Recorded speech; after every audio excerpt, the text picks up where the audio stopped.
Hello, boys and girls. Hope you're doing well today. We have been working on data and graphing this week. So I am here today to talk to you about how we analyze data. I just saw that this is the letter E slid down, so there. So analyzing data. Don't worry if this is a little tricky. We're going to do graphs again later in the year. This is just an introductory to graphing and kind of a review from what you learned in first grade. So we can look at this graph and see that it's a bar graph. We see all these bars with different colors. And then we can read that this graph asked people, what is your favorite animal? Over here it tells us the greatest is in this pinkish color and the least is purple. So it says move the stars to show the greatest and the least. We can see the dog bar is the highest, so we can put this star right over this. This is the highest. And then the one with the least is the bear. It has the fewest votes for favorite animals. If these were pets, I'd definitely pick a dog over a bear. Then we can look and we can see the cat had 4 people vote for the cat. The dog was all the way up here at 8. So twice as many picked dogs. Horse was at 5, which is only 1 more than a cat. Giraffe, that makes me think of Molly. They go all the way up to 7. 7 people love giraffes. Tigers, 4. And bears, 2. So a tiger and cat were the same. I can look across the graph and see that they hit the same line. So bar graphs make it so we can look at data and understand things.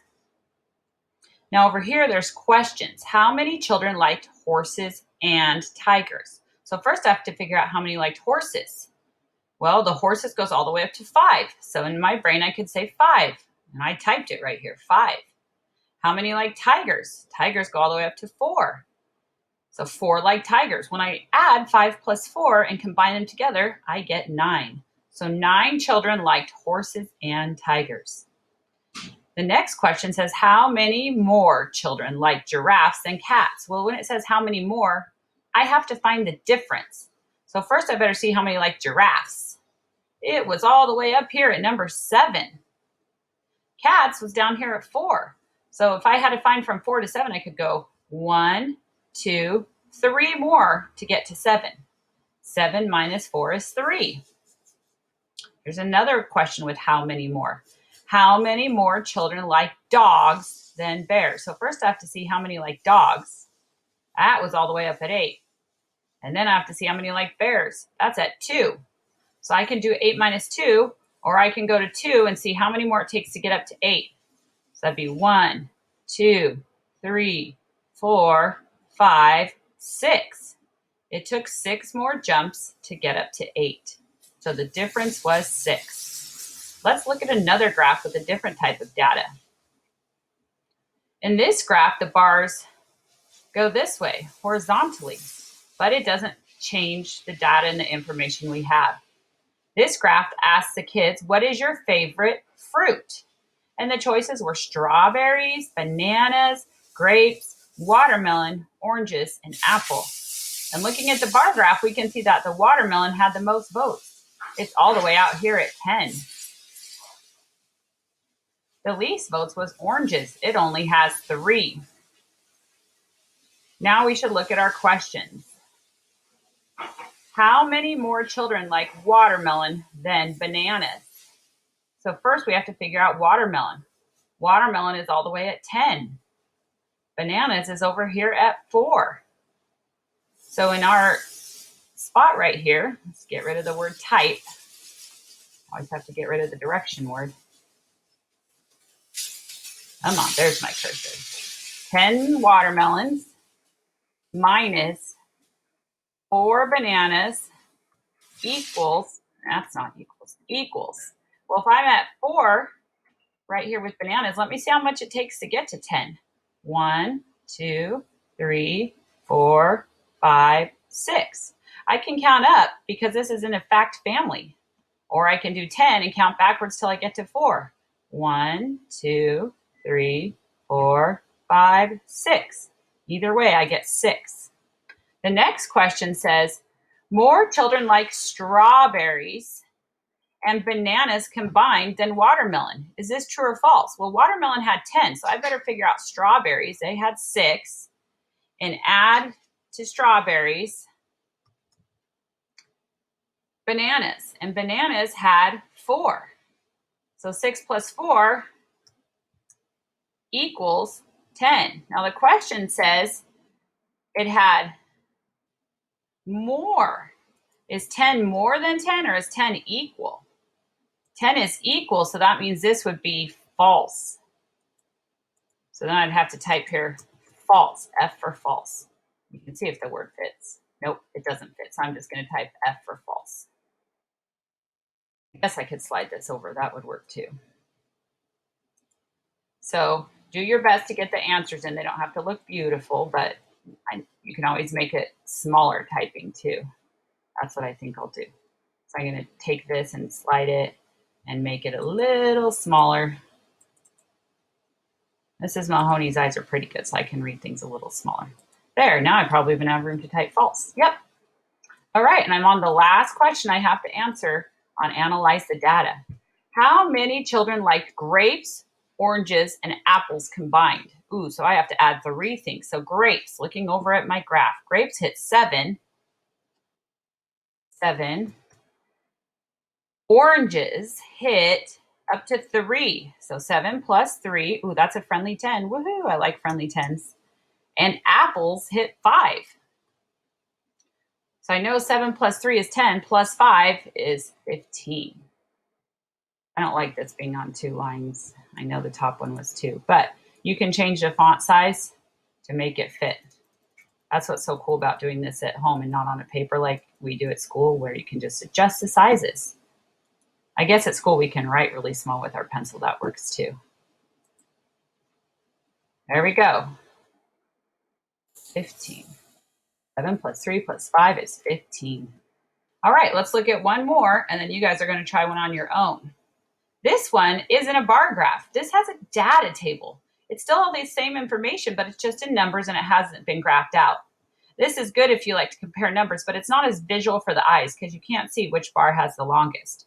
We can tell that chocolate has the most at 9, followed by birthday cake at 8, and then strawberry at 6, 5 for cookies and cream, and 4 for vanilla. Mrs. Mahoney would add 1 more vote for cookies and cream. That's my favorite of those. So this data chart answers our favorite ice cream flavor. So let's look at our questions. More children liked cookies and cream and vanilla combined than chocolate. So I have to add cookies and cream and vanilla and figure out what it is. So cookies and cream had 5, plus vanilla had 4.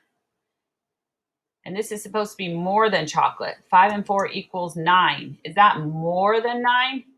No, so they're equal, so this becomes false. I don't know where my cursor went. There. So this is false because they're equal. 9 is equal to 9. This question says, how many children are represented on this chart? Oh boy, I've got to count all the kids. I got to go 9 kids. That's how many voted for chocolate, plus the 4 kids who voted for vanilla, plus the 6 kids who voted for strawberry, plus the 8 kids who voted for birthday cake, plus the 5 kids who voted for cookies and cream, and that's going to equal. Oh boy, so I'm going to try to make some friendly 10s. I see 6 and 4 right here, and that's 10. And then I see a 9, and I could take 1 more out of the 8 to make another 10, so that'd be 20, and now this 8 is 7, so 27 and 5 more. 27. The 5 breaks to a 3 and a 2. 27 plus 3 is 30 plus 2, so 32. And some of you are thinking, what did she just do? I did math in my head. By the end of 2nd grade, you're going to be doing that. I put everything into a friendly 10 so my brain could add it without even using a paper and pencil. Our brains, are like elastic, and they can do many amazing things and stretch. But that's a big number, so if you need your parents to help you on that right now, you can. You're also welcome to draw out tally marks.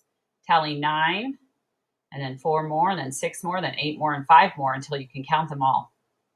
This last question, whoa, I went ahead on a graph.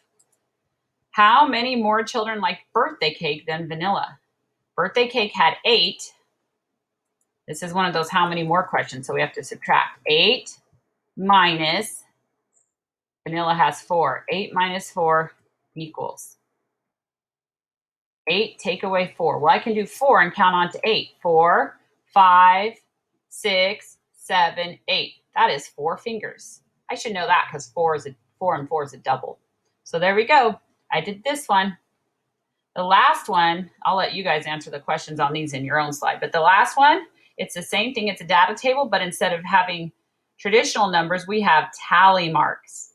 When you look at tally marks, each tally represents 1. So this graph tells us what the favorite holiday is of the children. Always look at the graph title to know what we're talking about. So this is favorite holiday. And each tally mark represents 1 kid. So this shows 1, 2, 3, 4. Now, when you get to 4, the next tally would go across diagonally, like here on Easter. 1, 2, 3, 4, 5. See that? 6, 7, 8. 1, 2, 3. 1, 2, 3, 4, 5, 6. Now, because I know when it has a cross root, it's already 5. With Christmas, I could just say 5, 6, 7, 8, 9. I can count on starting at 5 because I know this represents 5. This is one of those visual numbers. So I want you guys to read these questions. How many more students like Christmas than Halloween? This is going to be a subtraction problem. So I'm going to get rid of the word type for you on your slide.